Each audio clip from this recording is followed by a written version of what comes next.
Right, hey guys, how we doing? Been a while, but we are back with another video from Seth the Programmer, and today we're checking out quite a random one.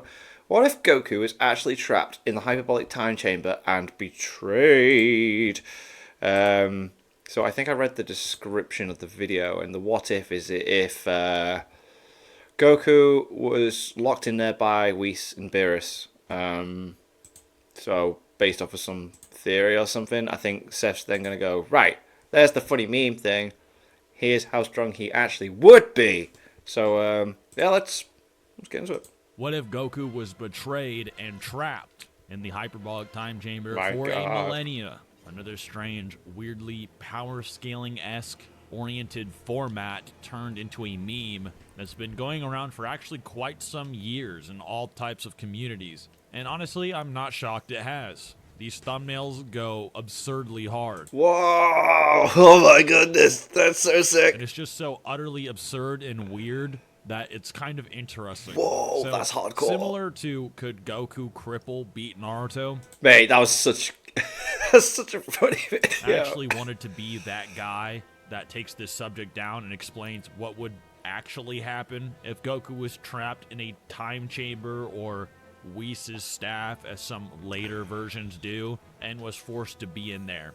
Probably upset and then seeking to escape, understandably so, for 1,000 years. You might be surprised to know, just like Goku Cripple, that we actually might have a somewhat decent way of answering this with pretty good certainty. Very Of course, intrigued. we can't foresee what Toyotaro will do with Super and Goku's power-ups and so on in the future, but we have some ideas based on the past that will help us deduce what would transpire, if not just being more absurd than the results that will probably be generated. Based on the thumbnails of these sometimes 4-hour-long videos talk about dedication, it seems that these are usually Dragon Ball Super Goku. Yeah. Post-terminal power or whatever has Ultra Instinct most of the time. Some of them even go into weird detail that I will not, like what if he was trapped and then got with Caulifla or Vados Well, okay, that's so random, alright. during or something, and I'm not going to be doing that. But the 1,000 years of angry training part, I will cover. Sorry to those that wanted the hypothetical Zikor Goku Angel Baby narrative thing. Yeah, or what the fuck? Dragon What's that? Ball AF timeline AF. or whatever to follow suit. I'm not here to tell a fan-made story, just give facts and teach you some as usual. Down. First things first, that needs to be talked about before Goku is trapped for even a singular minute. The hyperbolic time chamber or room spirit of time are not really the prisons that the memes like to make it out to be. This concept is based on the fact that the time chamber located in a subspace disconnected from the concepts of space and time, and it was stated or implied that if you stayed in there for too long, yeah. the gates between the disconnected dimension would seal off and you would sort of be trapped forever. Yeah. This was outlined in the main franchise stories, the manga, the anime, and even all the games, and it was the big reason that Goku, Vegeta, Piccolo, and the gang and only really trained for short periods of time, Yeah, like they're not gonna... instead of sitting in there for like a week. Yeah, because, like, think about it. They would, surely, if there's something happening, they'd spend as much time as they possibly could in there. Like, why not? So, And have 7 years of training to fight Cell and then defeat him with 0 difficulty or something, or some absurd decades long of training that's just totally unnecessary. This is obviously a limitation to keep stakes realistic, as if they could train their entire life before fighting Cell. That it probably wouldn't make that much sense with the way the story worked. The tension might be a little bit weird. Even Goku needing more than maybe 10 years to fight Beerus is actually sort of getting on people's nerves, let alone perfect Cell.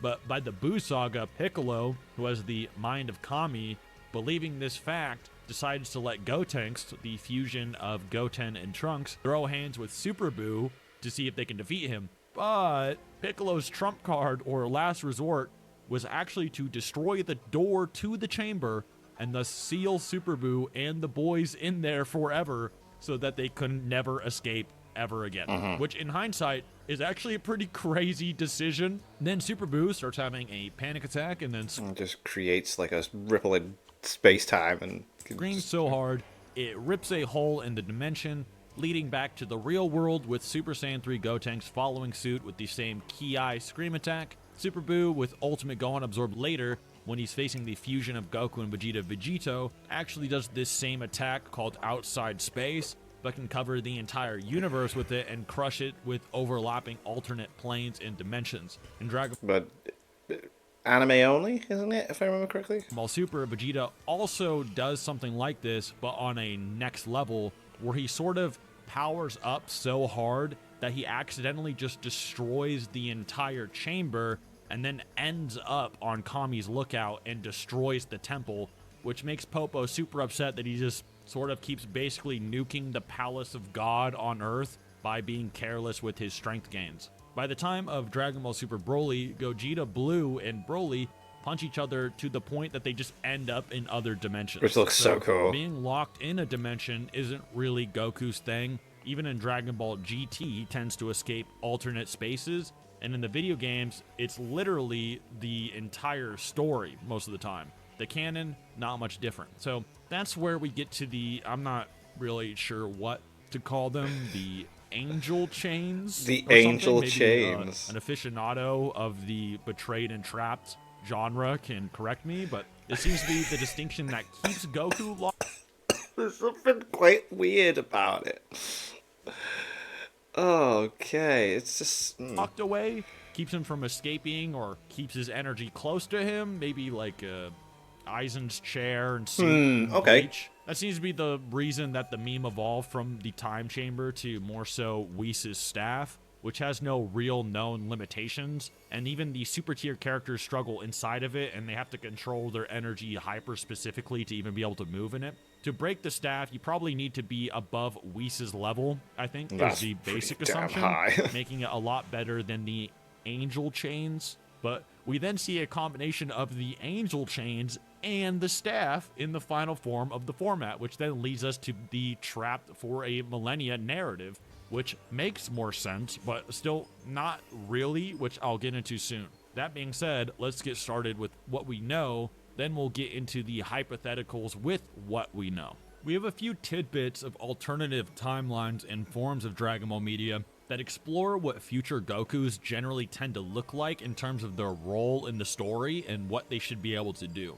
Some of them were worked on a tad by Toriyama himself, and others are franchise hypotheticals. Example of a hypothetical would of course be Dragon Ball GT and the special edition A Hero's Legacy, which takes place 100 years after the event of GT, which are already over a decade after the defeat of Kid Buu. During this, Son Goku follows his strange transcendent journey following the defeat of Omega Shenron and the Shadow Dragons and his union with the Earth Shenron, and is a strange figure that appears in and out of the world almost as a type of watcher type figure that is just above everyone else as a spectator. I go into a bit of detail about this in my video called Dragon Ball GT: The Honest Truth. God, This that's a Goku couple of years Dragon ago. Transcendence narrative a bit, but this theme is not present in the main story, as GT is more of a side story that Toriyama is of course a spectator to. Goku in the main story does not have his Dragon Ball merger moment, at least yet, and in Super that doesn't seem to be the case either, so it's not important to go over it too much. The end of the series in the main story, called End of Z Goku or Final Goku, which I talk about in detail here, was supposed to be a peak fictional powerhouse that was truly Toriyama's #1. He couldn't imagine getting any stronger, even stronger than his gag character Araki. Just while it's in my mind, I am planning, if I get time, for the end of the month, to have recorded and uploaded reactions to how strong is Piccolo, how strong is Goku. The Piccolo one is 1 hour. No, it's not. It's 2.5 hours. That's doable. The Goku one I've put off for so long because it's nearly 6 hours long. Might have to do that in multiple sittings and cut the video together. But anyway, back to what we're currently on. Ale, who literally pretty much did whatever she wanted. If you connect the events of End of Z to Dragon Ball Super, we'll get an interesting way to calculate Goku's strength over time, as even base Goku can defeat the reincarnation of Majin Buu Oob during this arc, who could, with zero training and honing of his powers, much before this, amplify Goku to go Ultra Instinct against Moro during his respective arc. This will be a somewhat good way of going about it, as will some others, but it may not be necessary. I always forget that there's a whole timeline in between, like when Goku fights Oob at the end. Like there's supers before that. Like I always have to be reminded. The last one that we have to work with is actually from a very old Dragon Ball video game called Dragon Ball Online, which was actually worked on slightly by Toriyama himself. Wow. And Dragon Ball Online was actually the introduction of the Timebreaker characters that Toriyama designed, including my old profile picture, Timebreaker, Bardock, and so on, which you may know from Dragon Ball Dokkan Battles, Xenoverse, etc. Interestingly, the video game had more lore and guidebooks than the actual Dragon Ball Super series currently does. Damn. Outside of some random V-Jump scans or the occasional art book or interview. That's I cool. actually do personally hope that changes soon. It makes my job a lot easier when they just kind of have a book telling you what things to do. With a load of information and lore inside a book called the Dragon Ball Online Guidebook made by Bandai Korea. Considering Toriyama's strange involvement with a lot of games, including this one somewhat, the concepts, especially concerning the timeline, are actually kind of interesting as it goes over the future of Goku and what his eventual death would probably be like, at least way back when, before Super was even conceptualized. Dragon Ball Online was sort of the original Dragon Ball Xenoverse, but more directly monitored by the more OG Dragon Box teams at the time. And in the guidebook, we learn of the actual death of Goku and around what time that might look like, which is in the year 801, or around 27 years after the defeat of Kid Buu, almost 30, 19-ish, 20-ish years after current Super, and less than that, around 17 or so after Goku faces Oob, which is stated in the Dragon Ball Online timeline. It says this: age 801, Son Goku vanishes. Knowing his end is near, Goku leaves Earth with Vegeta so that the two can finally settle their score. Several years later, at least over 3, the astronomers note the explosion of a supernova. Possibly, this was an after effect of Goku and Vegeta's battle. Wow. This means that Goku is around 60-ish years old, perhaps his mid-60s if you include the 3 years of time chamber training for Universe 6 and the 1 year for the Cell games. However, in the Dragon Ball Online timeline, that 3-year figure wouldn't have been conceptualized. Considering he was dead for 7 years during the Buu Saga time skip, and for a bit after the Raditz fight, thinks that his end is near, with the implication being of his actual age, as obviously the death for 7 years doesn't apply to his actual biology. There could be an argument that his fight prime, or his actual body, begins to wane off in his 60s, or when he's about to approach to his 70s. This is a bit interesting since in Dragon Ball Super, during the Universe 6 arc when Goku and Vegeta trained for 3 years, Goku brings up a quote that Vegeta told him as a retort to Vegeta making fun of his mental age, with Goku saying that Vegeta once stated a Saiyan is relatively young until their 80s. This could be that their prime could be a bit later, with Vegeta maybe hearing that from Saiyans who would fight even as old men. Paragus himself is pretty decently powerful as an extremely old man as well, with a power level of 4200, which for Dragon Ball Super standards isn't that great, but back in the Saiyan society, Saiyan past his prime with the messed up foot is really good actually, considering Nappa, who is probably a mid-class or elite by the old standards, although it's a bit retcon, had a resting strength of 4000, so Vegeta's statement may be less about physical aging and more of combative aging, but in this instant, Super takes precedence over this old timeline, and we don't know Toriyama's full involvement with it. The other theory is that Goku may be developing some type of health issue, as he is known to contract illnesses and other problems with his body that may not have to do with his actual youth. Even when Goku says, "my end is near," the implication is that he and Vegeta then dash off and fight for what seems to be several years straight. With Vegeta being around 5 years or so older than Goku, give or take. Anyway, during this, they dash off and basically fight so long and hard somewhere that it is incomprehensible that they were even there, and that they sort of explode and then vanish from existence, which is actually a pretty cool concept, all things considered. It does bring up the question of Goku's lifespan, though. So I'm also going to be assuming for the actual meme that Goku just has a weirdly infinite Hero's Legacy type lifespan, where he can just hypothetically train forever without dying as an old fart. Or maybe he doesn't age inside of his weird angel staff in chain prison or so on. The thing is, though, I was thinking that it's like, wait a minute, like surely he would die, but then like from old age and that. But how old's Master Roshi and like other people within just on Earth? I know Goku's a Satan, so but within this universe, like Roshi's a few hundred years old, isn't he? So isn't he?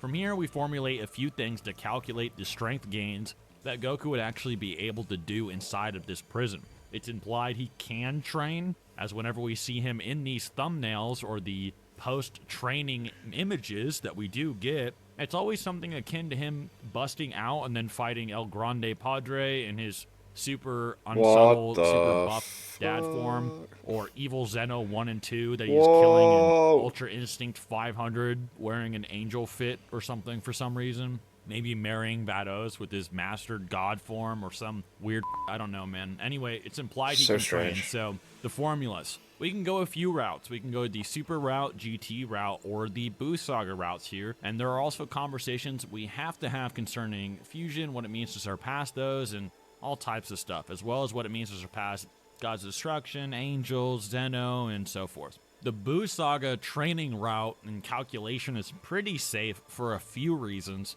For one, it's pretty concrete and has the least amount of plot amps from what we know, but it is still really ridiculous, and I think that people need to realize what actually happens to Goku throughout just the normal show, right? Not even the continuations. In Super, which I'll get into, Goku will become absurdly stronger in like 2 seconds for the sake of the story, whereas in the Boo Saga, most of the gains are from their 7-year training itself, especially since we can gauge Vegeta, who did solo-type training for the most part, and his gains should be even less than Goku's, hence why he needed the Majin power-up to equal him as a Super Saiyan 2.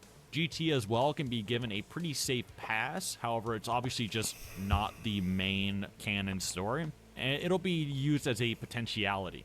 Whis also directly comments on post-Boo Saga characters and their training methods in terms of strength gains, claiming that with Vegeta's style of training, which should be far enhanced since the Boo Saga post-Battle of Gods, that he would just never reach Beerus's level if he even trained for his entire life. Basically, not reaching Beerus for probably over 40 years before becoming an old head. Once again, why we're just going to assume that Goku has an infinite lifespan in Whis' staff, which is a pretty accurate assessment of Vegeta's potential by Whis, considering even with God training, he's taken pretty much a decade of it and still getting one-tapped, going by the manga. This makes the gains Goku would receive with similar types of training actually downplay over a millennia or 1,000-year period. With the calculation, we could actually deduce that whatever it comes out to, he should actually receive something much higher. So anyway, let's just cut. Dragon Ball is ridiculous. It makes these memes even more unquantifiable. Yes, Dragon Ball is ridiculous, and that's why I love these videos where it's like proper goes into detail and depth and everything like that, because it makes you realize how ridiculous it actually is. And ridiculous to boot. Let me give you an example. Goku starts the series out with a power level of 10, right? This is a pretty objective and confirmed number, and all the guides and so on, like Daizenshu, he thinks bullets are ouchies, he can launch people like an artillery round, can't punch through certain types of metals, etc. He then reaches a power level of 180 by the 22nd Budokai tournament, 260 by the time he faces off against Prime King Piccolo after drinking the Ultra Divine Water, and 910 with the Super Kamehameha by the 23rd Budokai after training with God. Around 90 times stronger with his toughest technique over the course of 6 years. Not bad. Wrong. Use your brain.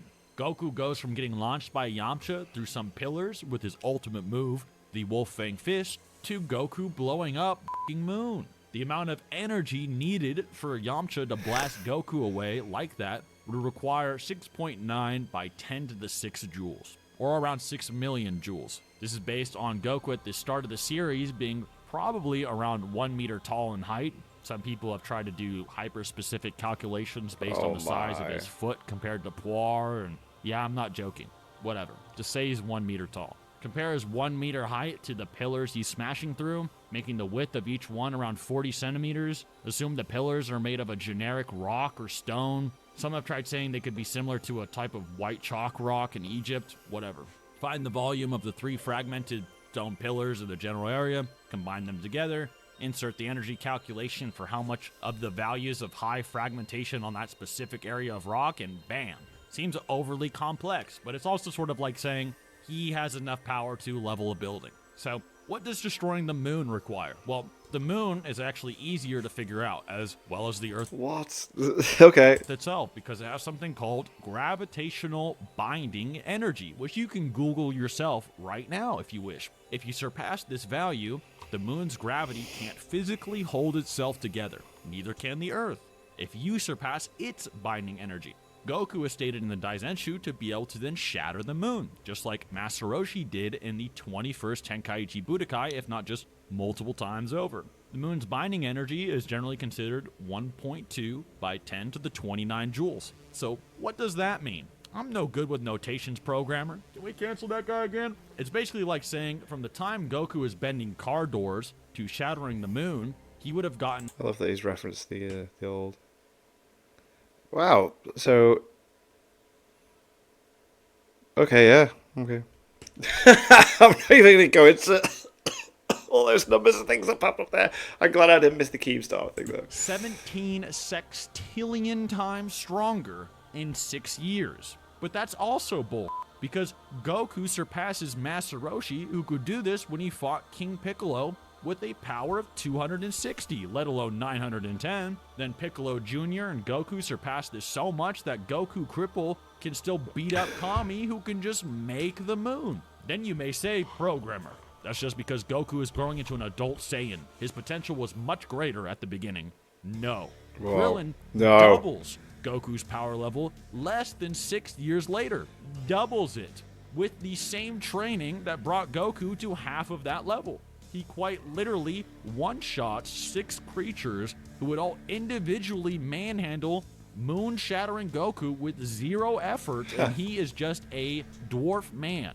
Goku, then in less than a year, reaches a level of 8,000. In the El Manga Legendario, we learned that a level of 10,000 can destroy a planet. This is shown by Vegeta becoming the first "I'm gonna blow up the planet" guy to appear in the story with a rating of 18,000.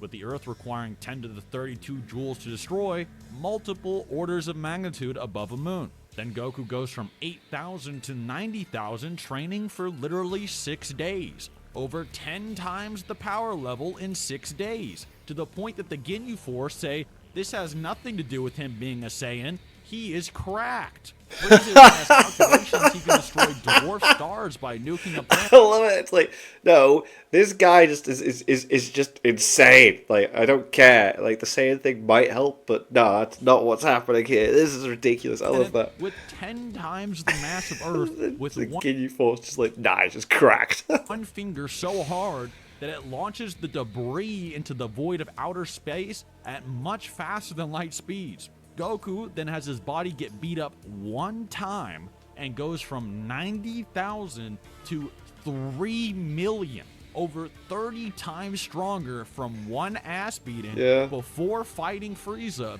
then multiplies his power by 50 times again with Super Saiyan and reaches 150 million, essentially multiplying his power by 18,000 times in less than a week.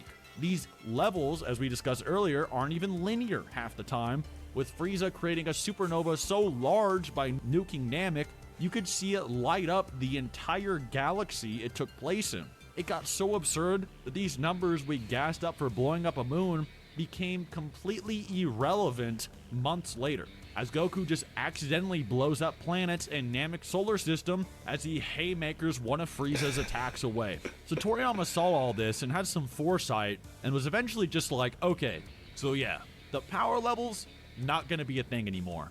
They just can't really be measured. The Zenkais, those will be smaller now too.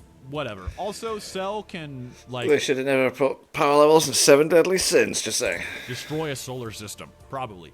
Enjoy Dragon Ball and play Dragon Quest. Also, Terminator is a cool movie. The anime staff then saw this and said, boring. Anyway, what if Majin Buu tries screaming the universe away against Goku and Vegeta fused together? Sick. Anyway, Cell can destroy the solar system. Okay, then what does it mean when Kid Buu is a threat to the universe over time? I'll tell you.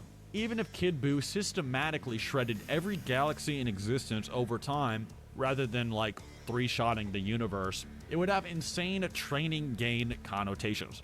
For one, if he even destroys more than one solar system at a time, which is implied by the anime showing us singular bolts of energy and blobs engulfing stretches of a galaxy, we can get an insane figure of how much stronger Majin Buu would have to be than Perfect Cell. A solar system, using ours as the obvious basis due to Cell, with the Dragon Ball solar system being relatively similar, having Jupiter, etc., would be around 2 to 3 light years in diameter using the Oort cloud in the calculation. The closest solar system to ours is... Oh my god, a Milky Way galaxy would be... I just instantly went to chocolate. You know, like, how Milky Ways and galaxies are. Have, like... Oh, could you do it? Like, the soft smoothness of a galaxy bar on the outside, and then the creamy nougat of a Milky Way inside.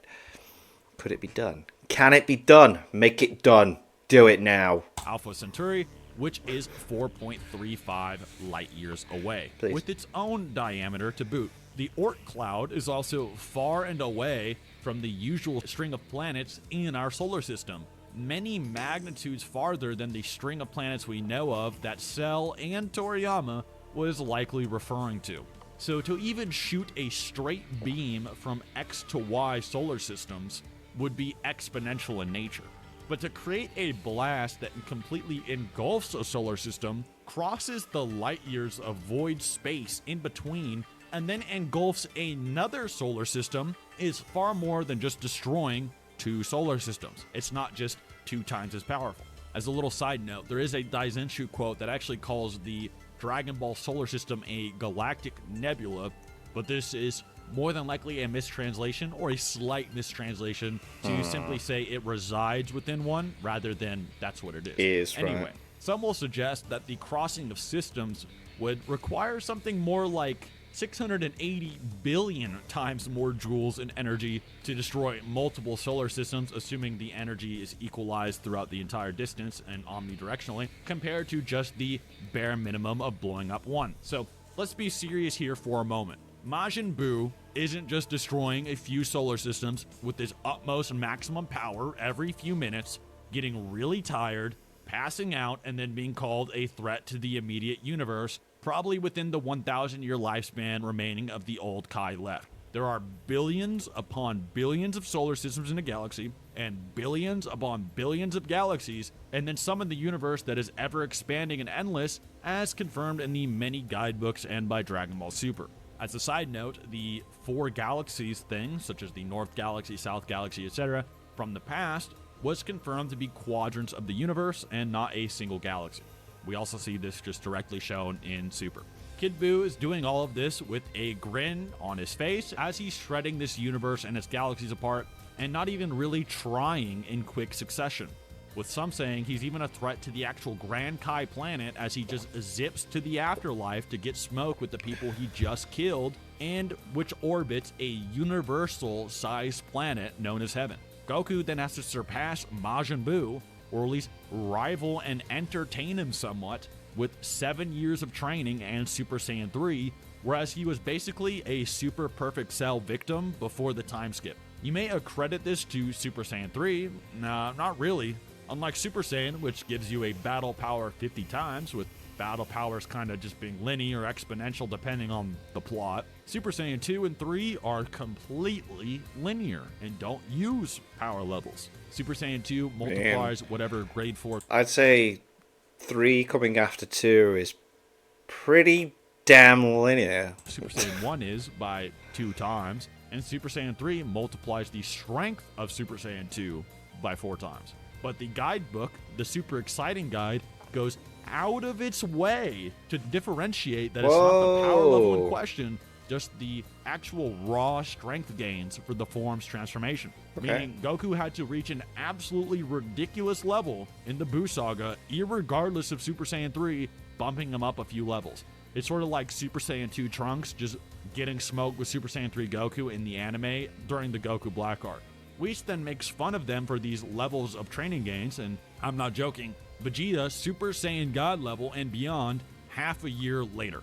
that could casually punch the universe away on accident. So you hear all of that, and then you say you want to know what would happen if you trained 1,000 years in Whis' staff while he's chained down by the angel chains. Okay, man, here you go.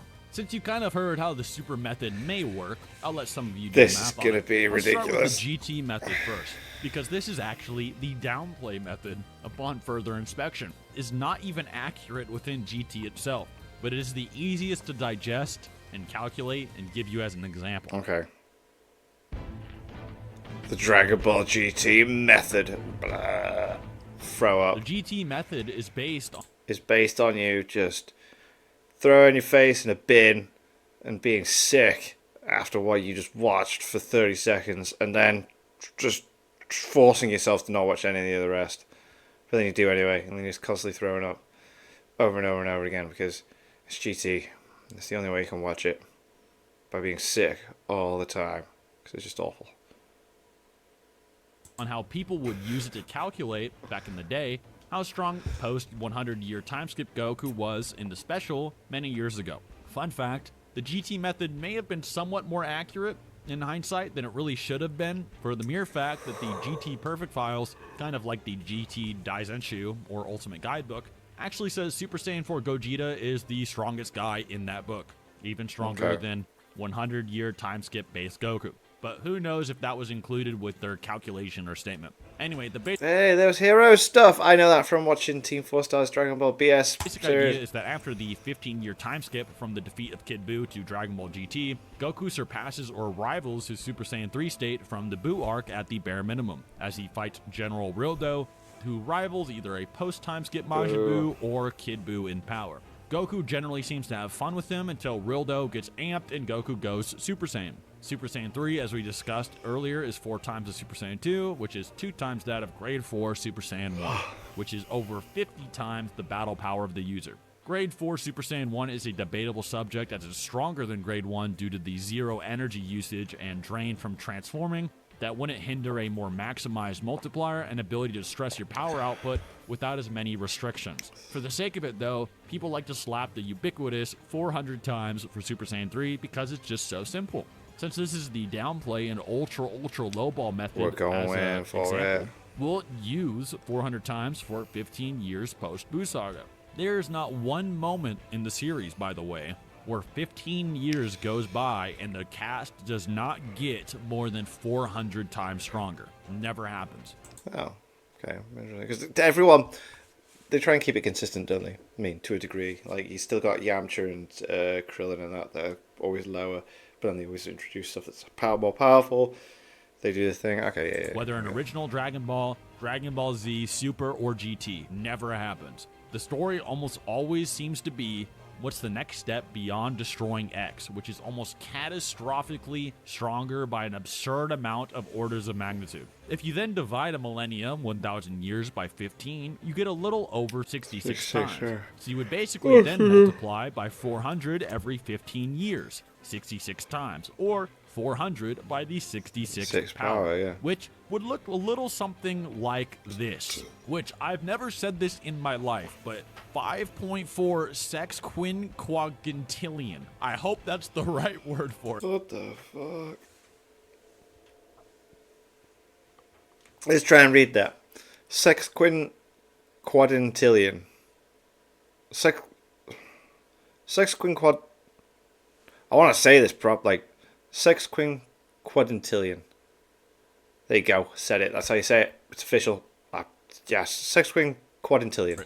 Or 5.4 by 10 to the 171st power. Yeah, I'm not even making that up. Do the math yourself. 400 to the power of 66. 5.4 sexquinquagintillion. All right? If you want to sort of gauge what that would look like in the series, it would sort of be absurdly and incomprehensibly higher than Turtle, who could sort of barely walk to the ocean without help, suddenly transforming into Super Vegito and then punching out a guy, screaming away the universe, assuming the universe isn't like infinite in size. So maybe Turtle becoming something like God Goku and accidentally punching away a macrocosm or something might be a bit more legit comparison. And even then, it would be downplaying.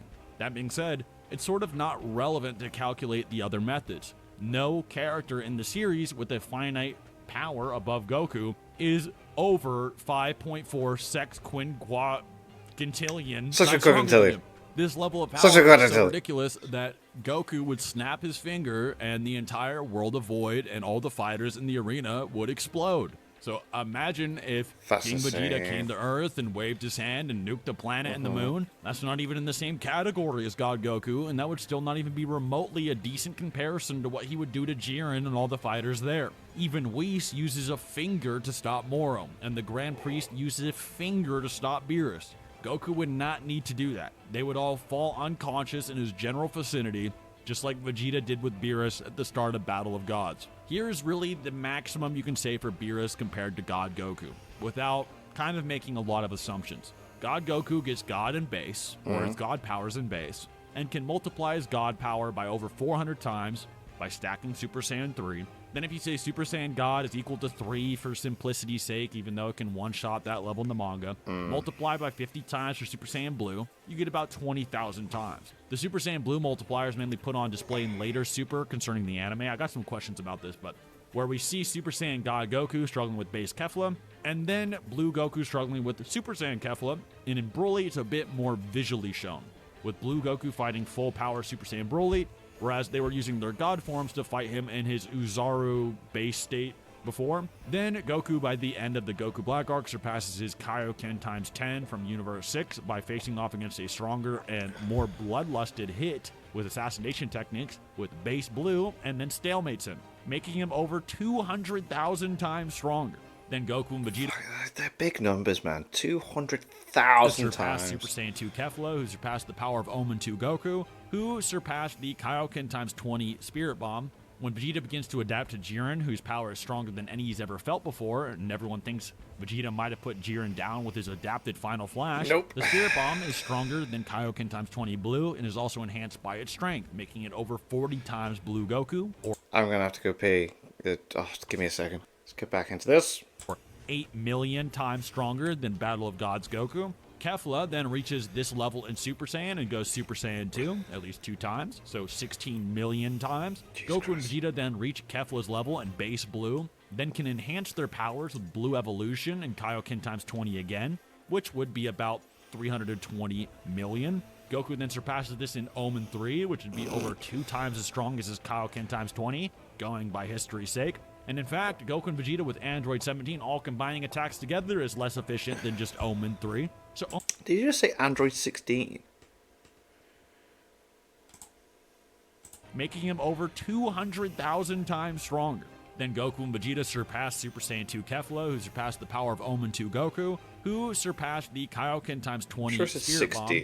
When Vegeta begins to adapt to Jiren, whose power is stronger than any he's ever felt before, and everyone thinks Vegeta might have put Jiren down with his adapted Final Flash, the Spirit Bomb is stronger than Kaioken times 20 Blue and is also enhanced by its strength, making it over 40 times Blue Goku, or 8 million times stronger than Battle of Gods Goku. Kefla then reaches this level in Super Saiyan and goes Super Saiyan 2 at least 2 times, so 16 million times. Goku and Vegeta then reach Kefla's level in base Blue, then can enhance their powers with Blue Evolution and Kaioken times 20 again, which would be about 320 million. Goku then surpasses this in Omen 3, which would be over 2 times as strong as his Kaioken times 20, going by history's sake. And in fact, Goku and Vegeta with Android 17 all combined... Oh no, he did say 17. Damn it, I thought he said 16 then.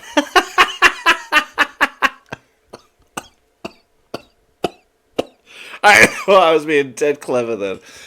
Never mind. There is less efficient than just Omen 3. So Omen 3 is at... I was about to be like, ew, excuse me, you got the wrong number for the Android. 640 million downplane, and Beerus is still higher than this. Beerus doesn't even begin to feel the heat, quite literally, until Goku goes into the anime version of Mastered Ultra Instinct, where he finally admits inferiority. And we learn that the movie Broly is probably stronger than him too. You could also say that base Goku may have surpassed his Kaioken times 20 state, or his Android 17-esque level power, as he rivals Android 17 in the final clash with Jiren in base, as Android 17 doesn't technically get nerfed from ki exhaustion. He has infinite stamina, but maybe you could say his more injured body is nerfing his power and it's unquantifiable. If that's the case, this number gets way higher, but it doesn't really matter. And in the manga, it seems as though they sort of just reach this peak strength and then they just learn to fight slightly better. Yeah. As though they sort of already being near Beerus or the Gods of Destruction, even in the Broly movie, alongside Gohan Beast, Broly, Black Frieza, and the others. It's kind of weird. I explain all that in great detail and the reasoning in this Beerus video here, so check that out. Anyway, Mastered Ultra Instinct, even if you said it was a fusion level multiplier from that, like Goku. I love how he's used this video to plug so many of his old ones, because he doesn't upload as often. Like, it's always December when the ad revenue is like at its peak that he comes back, which is cool. Make your bread. Multiplied by Goku, maybe like the old Vegito Super Exciting Guy multiplier. Unless you think it would be an infinite multiplier, going off of the current superhero where the instinct forms are greater than the fusion dance, such as Gotenks, with Goten and Trunks being relative to Gohan, Super Saiyan to Super Saiyan, and raw power, or hundreds of thousands of times an increase going off of the Oob amp in the manga and its energy size compared to Blue Vegetas and etc. Wouldn't it be even 1% the difference needed? If Whis is then a 15 on a God scale, and you had to go through this whole thing again, Whis would still not even be 1% of downplayed, betrayed Goku. You get the general idea. If they are at all finitely stronger or within the same order of infinity as Goku, Yeah. if you think Goku has some level of infinite strength that he is surpassing, it's not happening. Even if you want to go ballistic and want to actually highball the differences between Grand Priest, Whis, Beerus, and God Goku. This isn't even to mention that Goku would also unlock new transformations. We're just talking about his base power. He could find a way to combine Ego, Ultra Instinct. He could surpass the... He probably would, to be fair, because he adapts to so many things around him and learns and takes it all in. entire Ultra Instinct concept. The only clever thing about Goku is fighting, Entirely. An example of levels of infinity, which I sort of mentioned a little bit earlier, as if there are characters who are just infinitely more powerful or gain some level of infinite power, it gets a little bit complicated. But an example of this level would be infinity possesses every decimal between every number, would probably be greater than every number just going to infinity alone. So 1 to infinity would be a little bit less than 1.1, 1.2. He's mentioned this in another video before, hasn't it? And I couldn't quite get my head around this. 1.3 to infinity, at least in terms of the sheer numbers involved. You can also compare an infinite cube to an infinite square, and how the infinite cube is a higher dimensional object would just contain beyond infinitely more stuff due to its nature. If Zeno is just a way bigger cube than Goku, Goku will surpass him. However, if Zeno is a cube and Goku is a square, this is a bit more complicated. So betrayed Goku then snaps his fingers and they all explode, Zeno probably included, unless he is a cube and Goku is a square. I know that's insanely complicated, but you have to bear with me here. Right, okay. The only way this wouldn't be the case is if you were to try to calculate the sheer capacity of what it means to cross gaps between universes and to affect a multiverse in the realms that exist without time. This is where we get into actual infinite scaling, such as what would it take for Zeno to be able to flick his wrist and destroy all the 12 universes, or to have the capacity to nuke places like the subspace that don't even possess the concepts of space and time, where you would measure how much energy it takes to destroy things. This would be a similar thing as destroying more than one solar system isn't just like 1 + 1 solar systems. You may also have to include the ridiculous amount of space between all these universes, depending on how it is achieved. Maybe it has to also affect the actual spatial box that has to surpass the normal spatial boundaries of a universe. So, at what point does Goku just simply reach a breakthrough and then become just the next tier of fighter? When does Goku just become a cube? A new tier of infinite strength. This is shown a few times actually within the story, potentially, both within the manga and the anime, if you take certain things as they are. Okay. It sort of becomes one of those things that if Goku is finite in strength and speed, he becomes one of the most absurd lower dimensional characters ever in terms of speed in fiction. To the point, most will argue he is just the highest finite speed in fiction from just the raw multipliers and feats alone, that most are usually attributed to infinite speed characters. Depends on factors such as how much do you take statements and cosmology as literal in Dragon Ball. Example, the Dragon Ball universe has endless galaxies and is endlessly expanding. It is described exactly like our universe, if not just far more blatant and objective to understand. Then you have to digest, is it infinitely expanding? Are only static infinite universes infinite?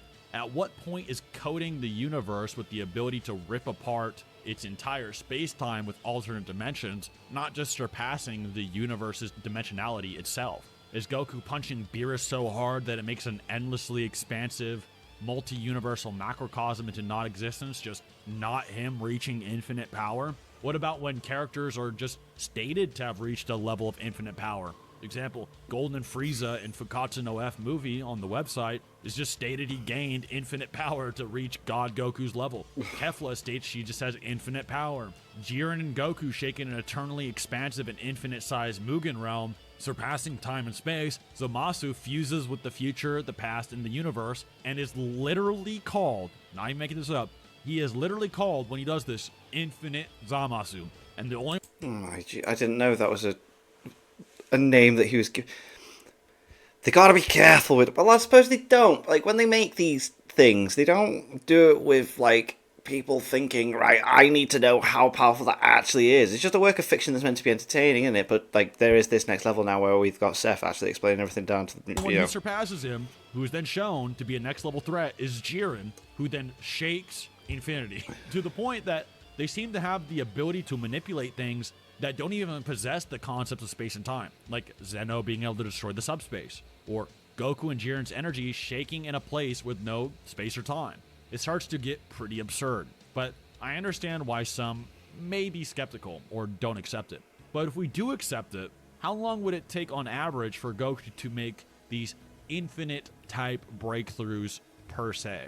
Right? Just for the sake of the video, because we already kind of gave the finite answer earlier, so this is more so for fun.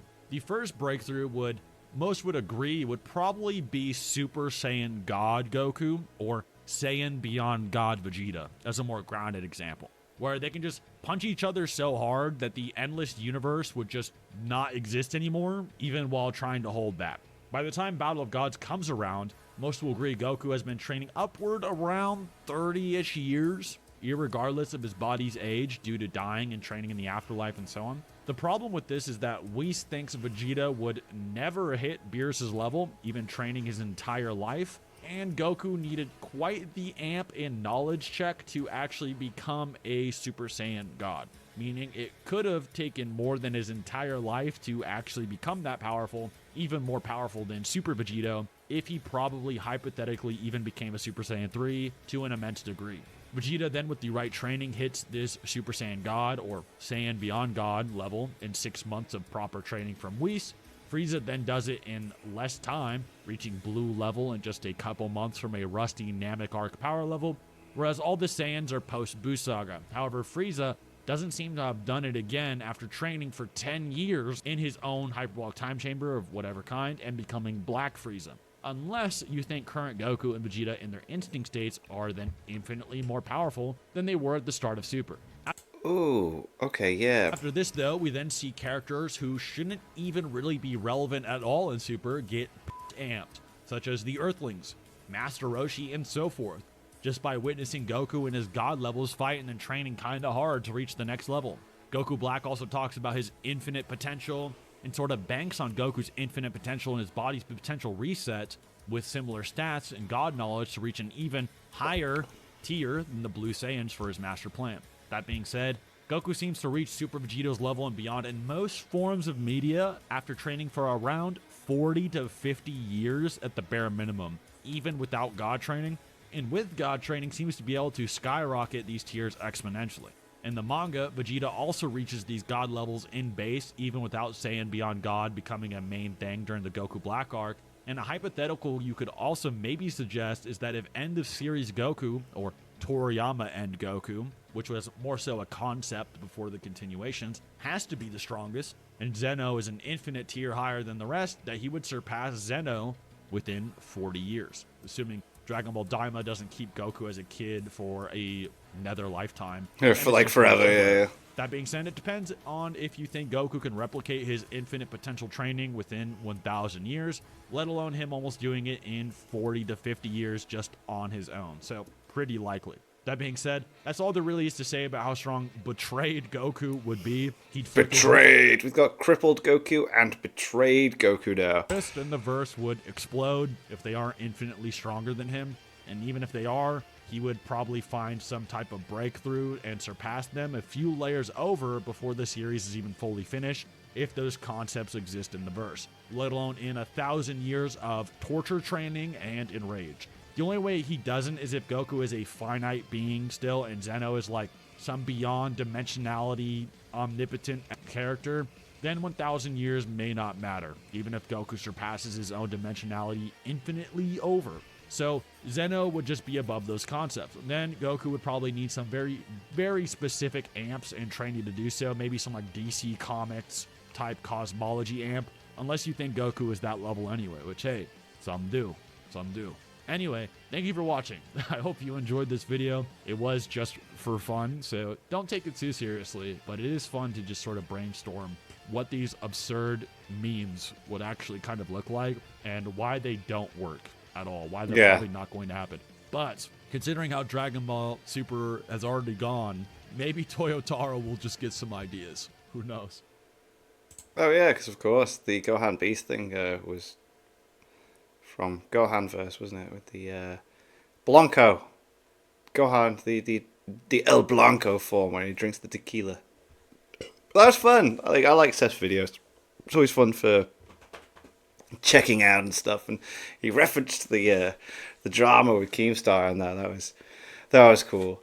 So I'm guessing there'll be more videos this month. I reckon if I'm going to go off of last year, he's going to do at least 4 videos. At least 4 throughout December to make that money. Which is fine. We'll check them out. It's all good. I love it. Thanks for watching. Like and subscribe. Pixel Party Pals. Pixel Party Pals.